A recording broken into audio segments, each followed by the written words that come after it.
Vamos lá. Nós estamos falando acerca dos temperamentos, já falamos então do colérico, do fleumático, e estamos falando a respeito dos sanguíneos. Creio que muitos já estudaram sobre isso, já falaram, já ouviram, né? Mas eu acho bem bacana, eu gosto de ministrar esses temperamentos já sempre voltado também no dia a dia, do cotidiano da igreja, ou no cotidiano do comportamento desses temperamentos dentro da igreja, dentro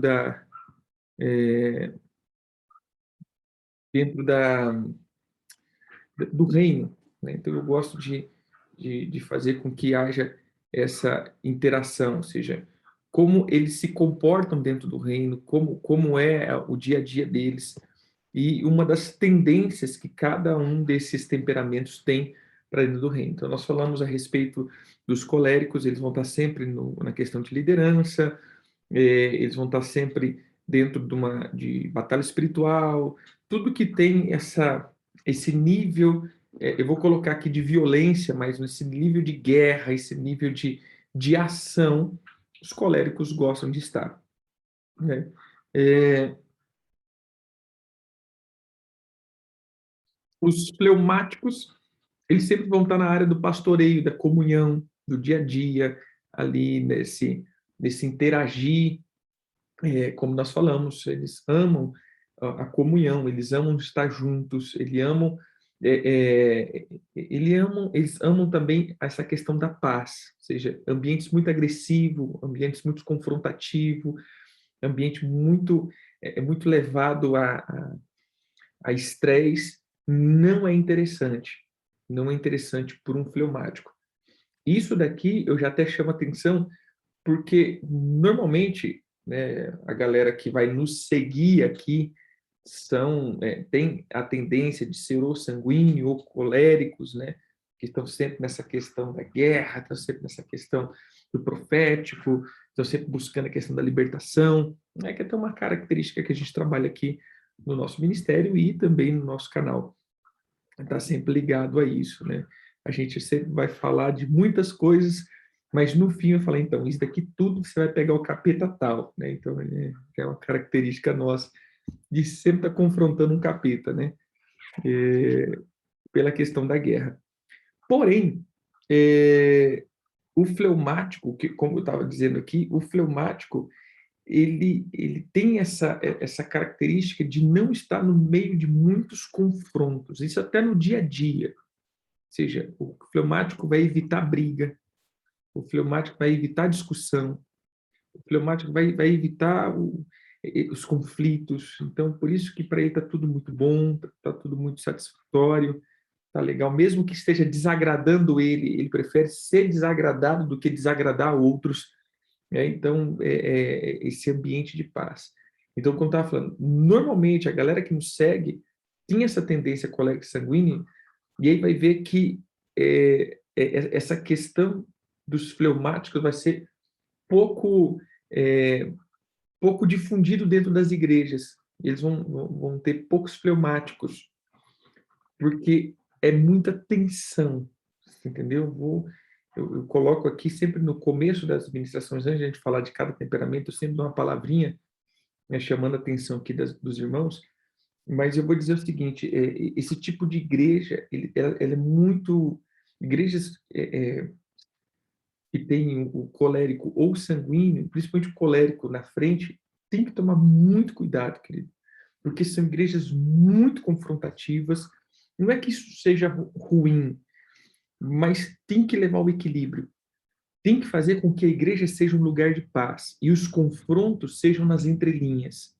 Ou seja, onde tem que ser os confrontos? Os confrontos eles têm que acontecer no dia a dia do discipulado, no dia a dia do ministério. É, amém. No dia a dia como diz, seria do ministério mesmo. Por exemplo, você é um líder de ministério, perdão, você é um pastor titular. E, e no ministério, você vai ter o fleumático, por exemplo. Então, ali sim, você vai dar uma confrontada. Mas o dia a dia da igreja tem que ser o dia a dia mais de boa. né? É como a casa, vamos colocar a casa. Eu sempre associo a igreja como uma casa, né?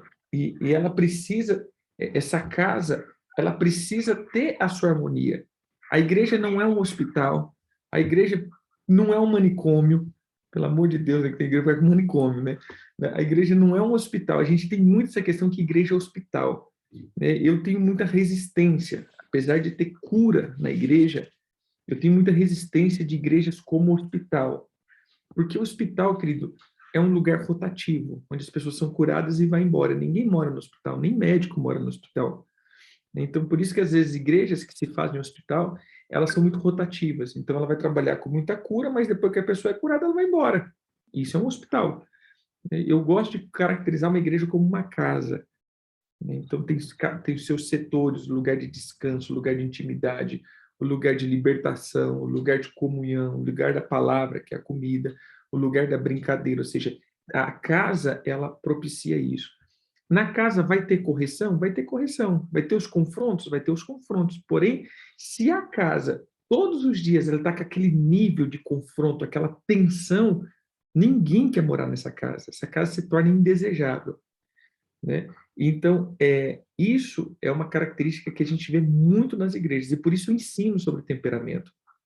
Por isso eu tento passar isso. É difícil a gente colocar em prática na íntegra, porém, a cada dia a gente vai conseguindo ver. Então, irmãos que são pastores, evitem tornar a igreja, é, tornar a igreja um campo de batalha. A igreja. Ah, mas tem que ter confronto, apóstolo. Tem que ter confronto. Eu concordo em gêneros, números e graus. Porém, ele não pode ser um campo de batalha, onde a gente vai ali guerrear uns com os outros. Tá. Só um minutinho, irmãos.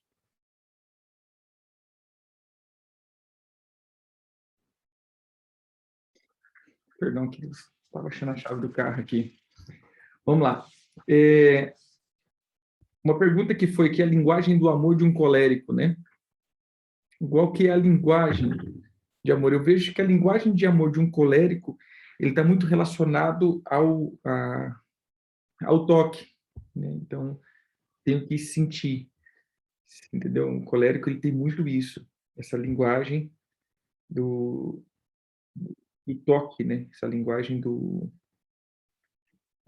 não é do toque, mas como que eu posso dizer? É diferente, por exemplo, de um sanguíneo que gosta de ficar abraçado, que gosta de ficar, gosta de ouvir muita coisa, né? Ele precisa ouvir.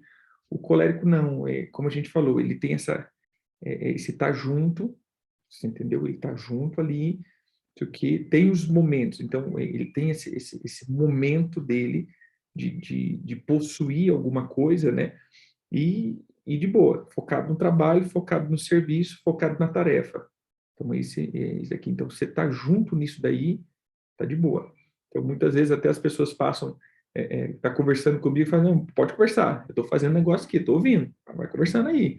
Porque se eu parar para conversar, eu dá umas tremedeiras, entendeu? Então, dá uns negócios meio doidos. Então, você vai falando aí que eu vou fazendo.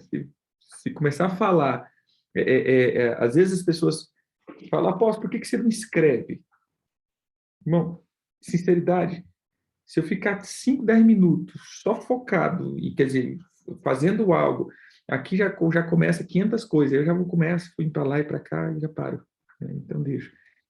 Às vezes o irmão começa a conversar, começa 5 minutos, 10 minutos, aí eu já começo a fazer alguma coisa, eu estou ouvindo, mas eu não vou ficar parado, entendeu? Sei lá, um trem, né? Aí eu começo a ver que quando você começa a participar com outros colegas, você vê que tem uma semelhança, mas não é doido sozinho, né? Os amigos também é doido. Então, dentro desse contexto que nós estávamos falando, né, dos fleumáticos, né, onde a gente parou aqui, eles têm muita tendência, então, de estar num ambiente de paz, você entendeu? Então, gera esse ambiente de paz. E o sanguíneo, eles são os ambientes eles amam estar num ambiente de influência, como nós falamos ontem. Terminamos falando de sanguíneo a respeito da influência. Então, eles influenciam, eles gostam de influenciar, eles têm um zelo pela imagem, pela reputação, né, pela influência que ele exerce. Então, isso se torna até um pouco perigoso, como nós falamos. Ele tende a ter muito essa questão da influência, e isso pode se tornar lá na frente uma manipulação. Porque ele está sempre querendo influenciar alguém. Então, a quem ele pode influenciar, ele está junto. Quem ele não influencia, ele sai fora. Então, passa a ser, até mesmo um modo, que a gente fala meio que interesseiro. Eu estou dizendo de uma questão não tratada, querido. Lembra? Sempre eu estou colocando aqui de um ponto não tratado, para que você olhe dentro de você e faça, isso daqui tem que ser transformado pelo Espírito. Então, o que eu vejo geralmente dos sanguíneos? Ele tende, quando não é tratado, de estar junto somente pelos seus interesses. Aquilo que é interessante para mim, beleza. Aquilo que não é interessante para mim, sai fora. Né? Aquilo que vai ser bom para mim, estou dentro. Aquilo que não é bom para mim, estou fora. Aquilo que vai fazer com que o que eu penso e a minha imagem seja refletida, estou dentro. Aquilo que não vai ser bom para a minha imagem, estou fora. Né? Então, assim, não entra dentro.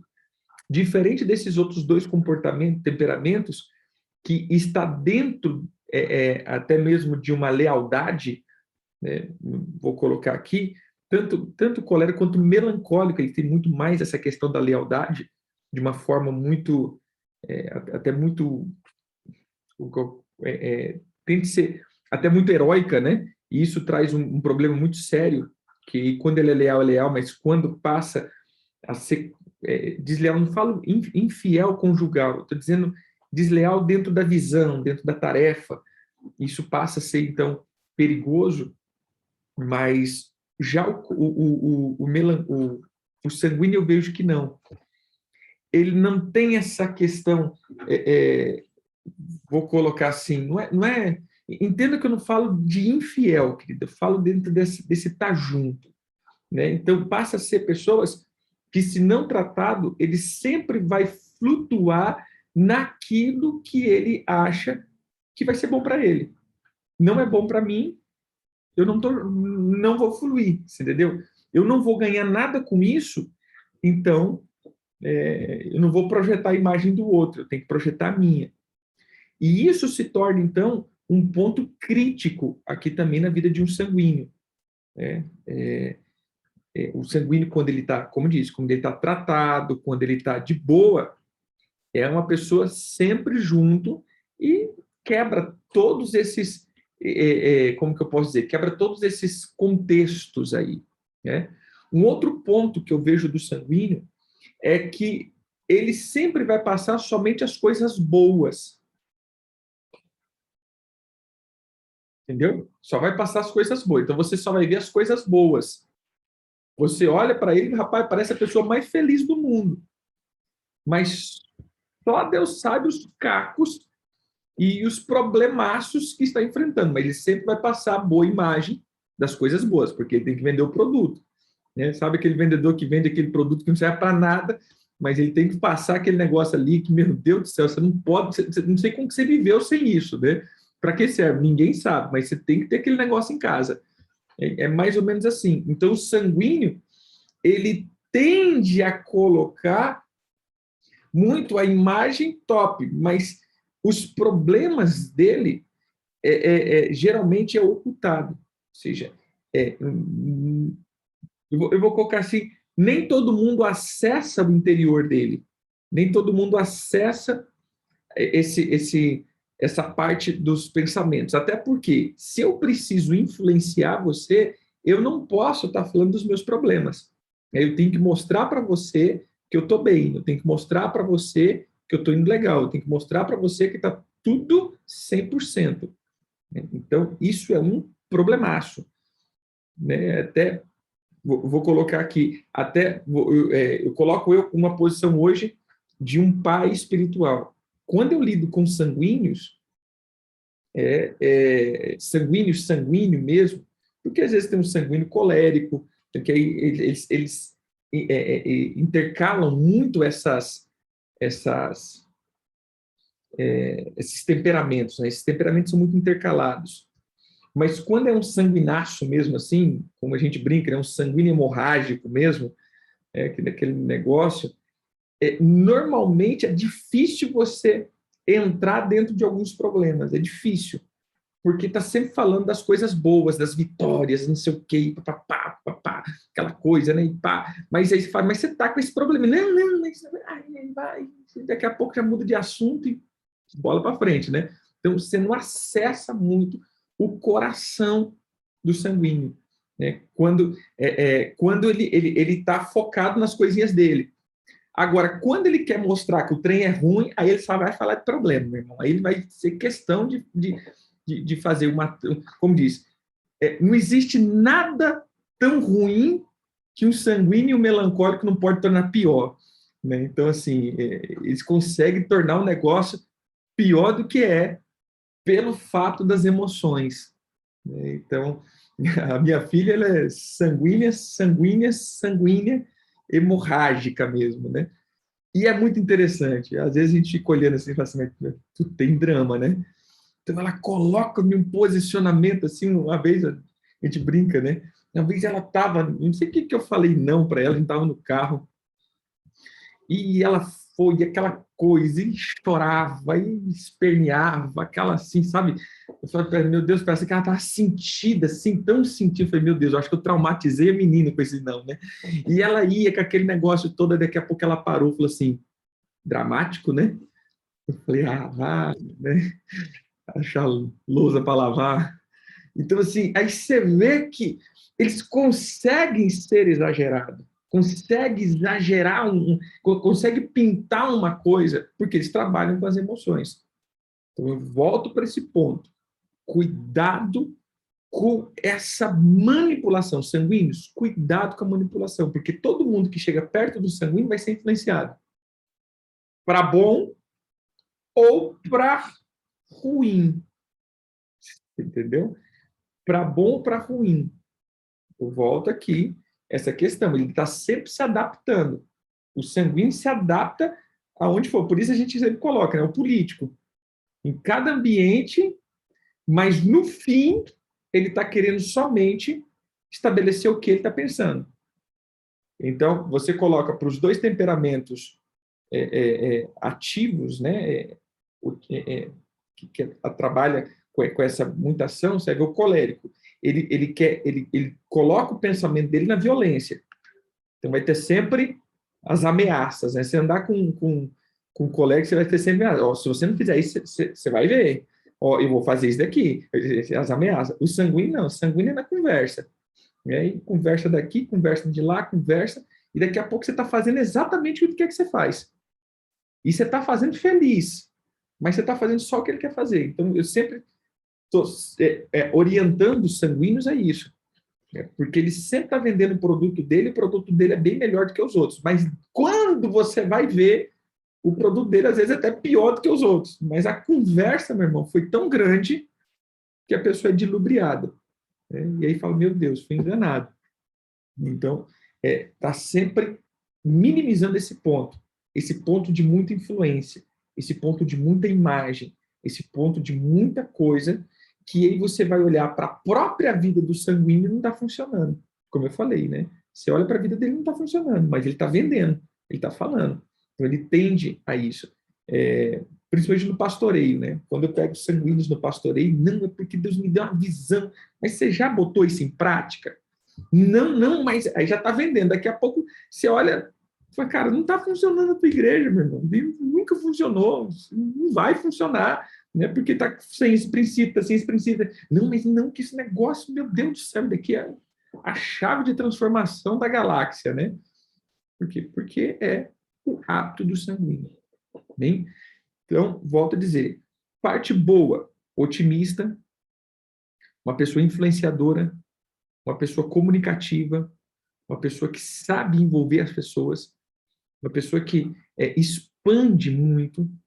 Né? Vou colocar aqui Pedro, por isso a igreja foi colocada na mão de Pedro,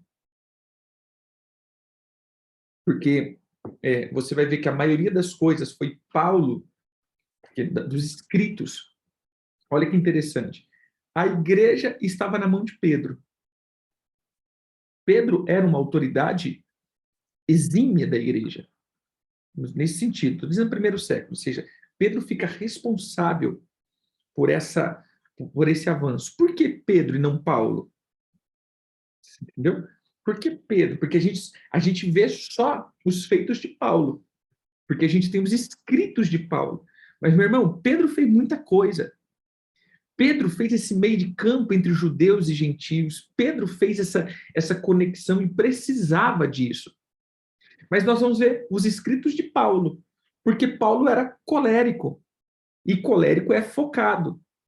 Não que Pedro não fez nada, porque dá a intenção que nenhum dos outros apóstolos fez nada, só Paulo. Não, querido, porque Pedro era um sanguíneo.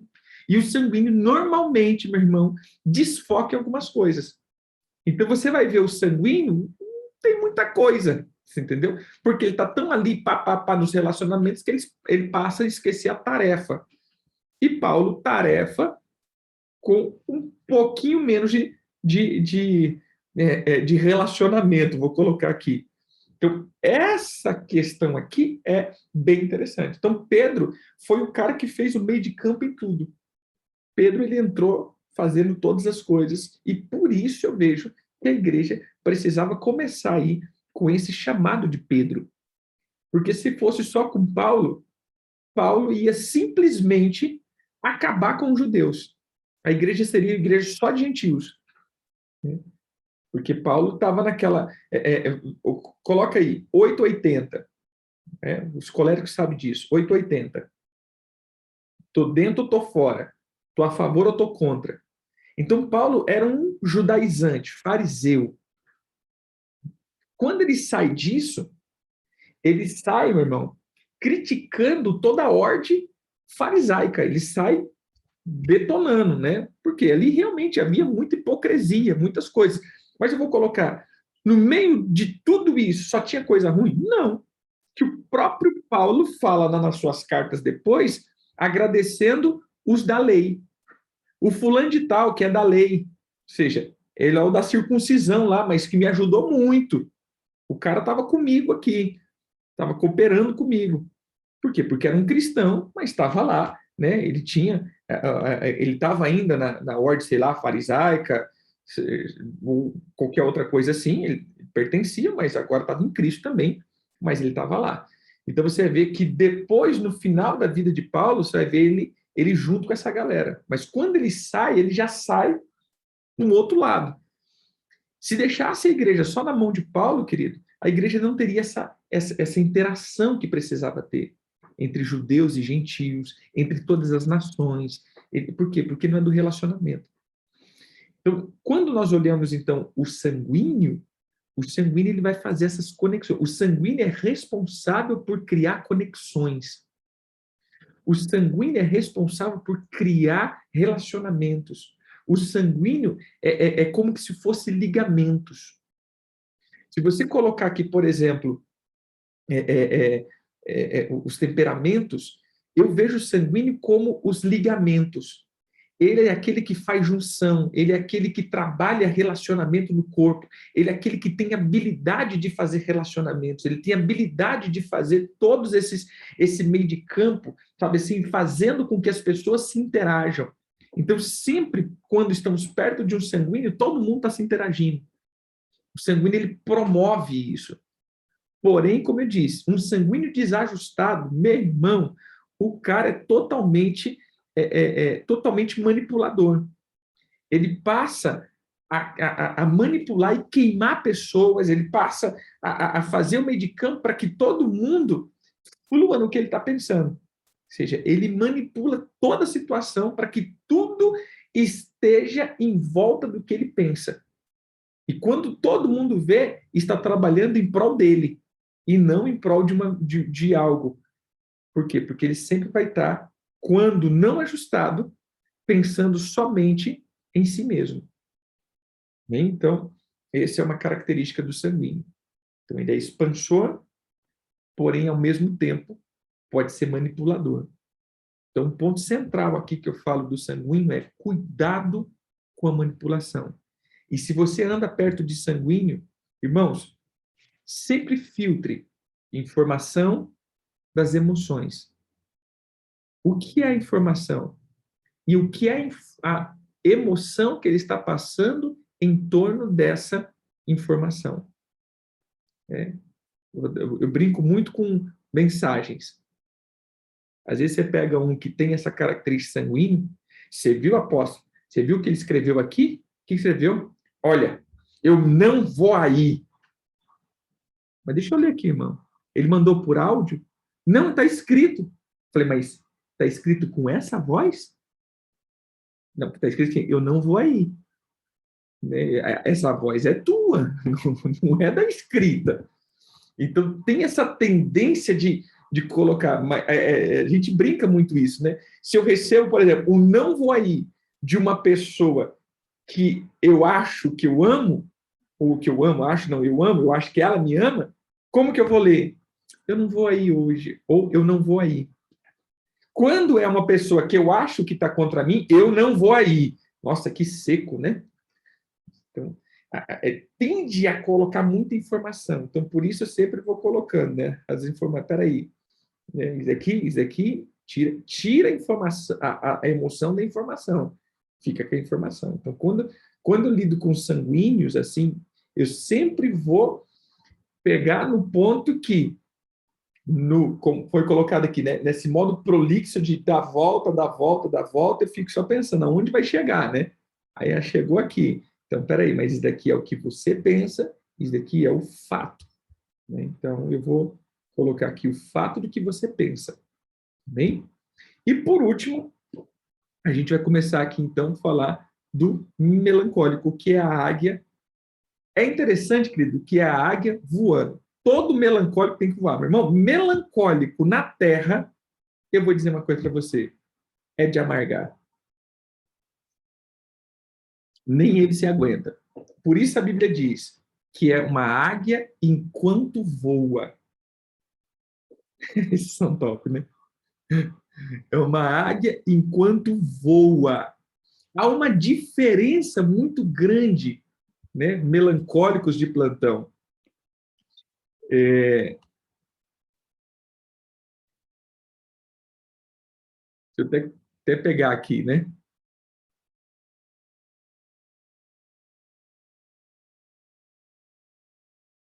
Fazer um negócio aqui, só para você entender o que eu quero dizer.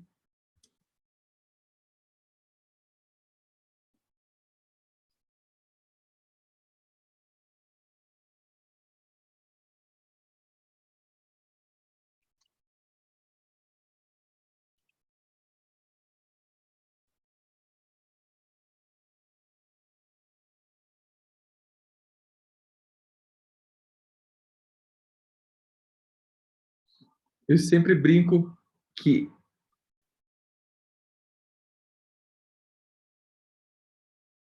essa é uma águia voando.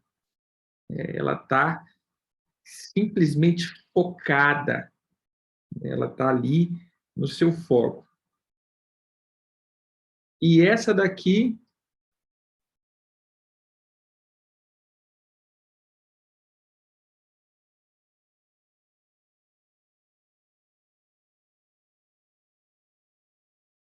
só pegar aqui.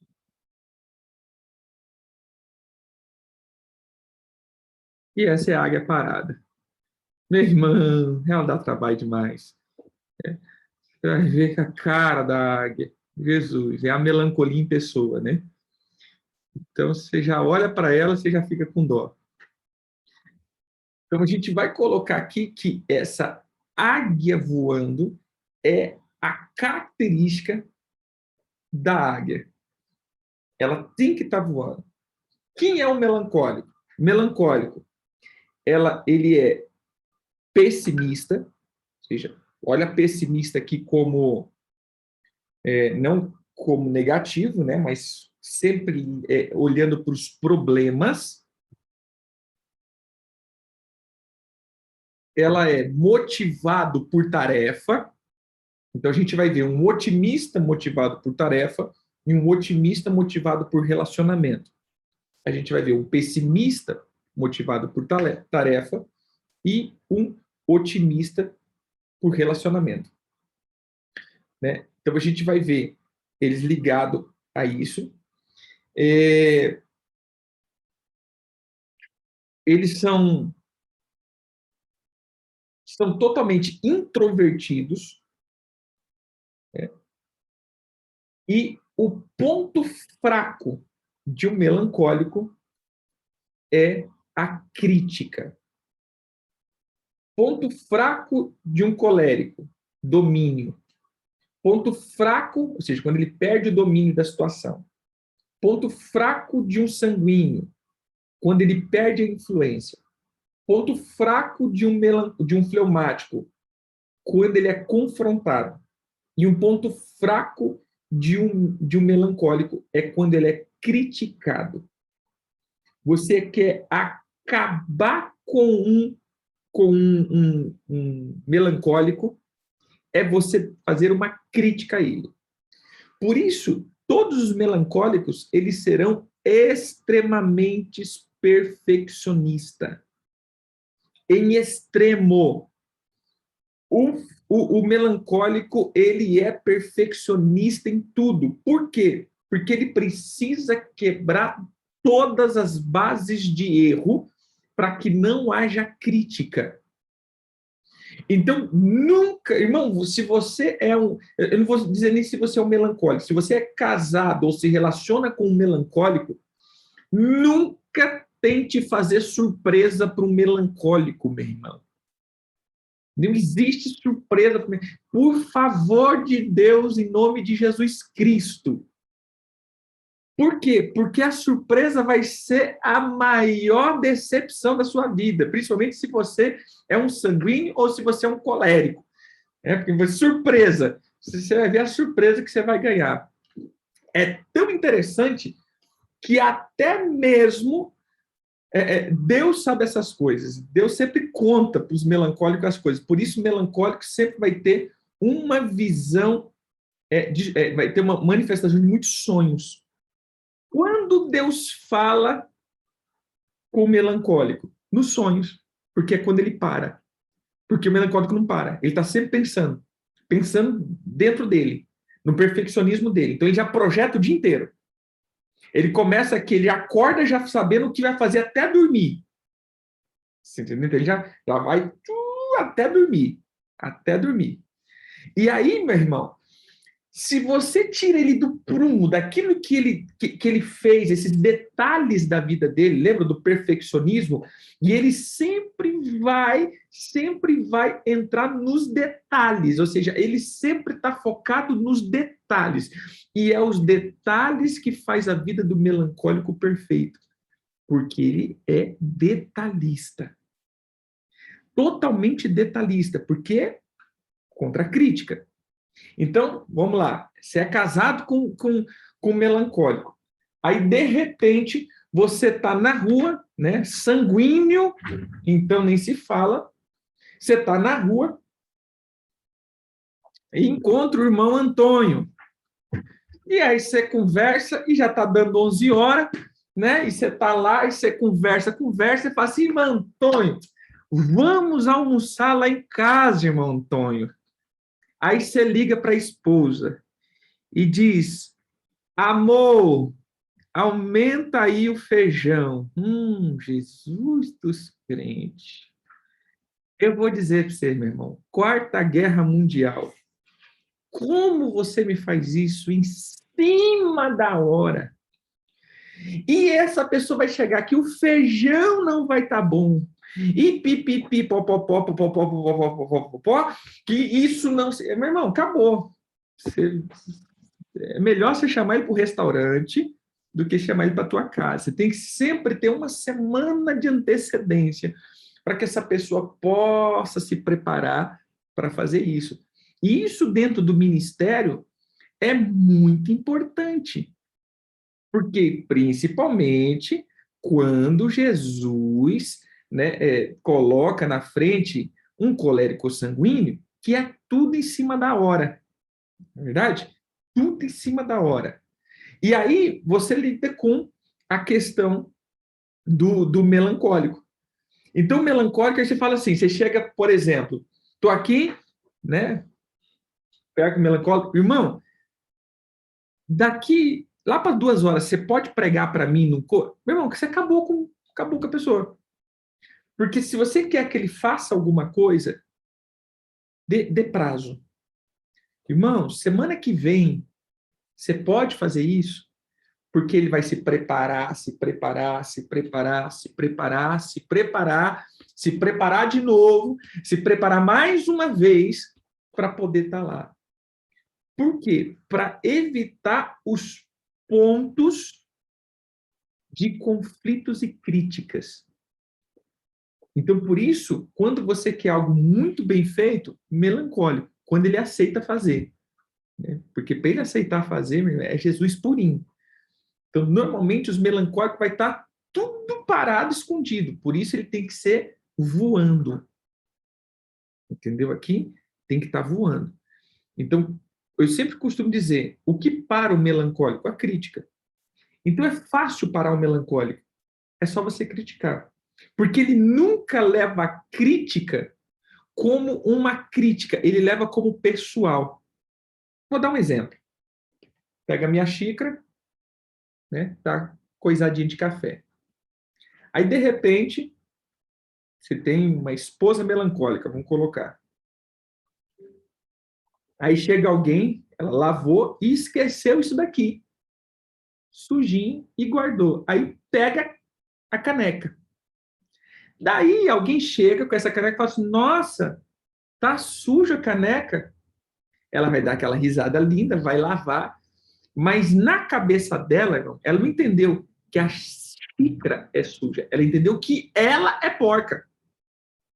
Hora que essa pessoa sair, você viu? Ela me chamou de porca, que eu não sei lavar louça.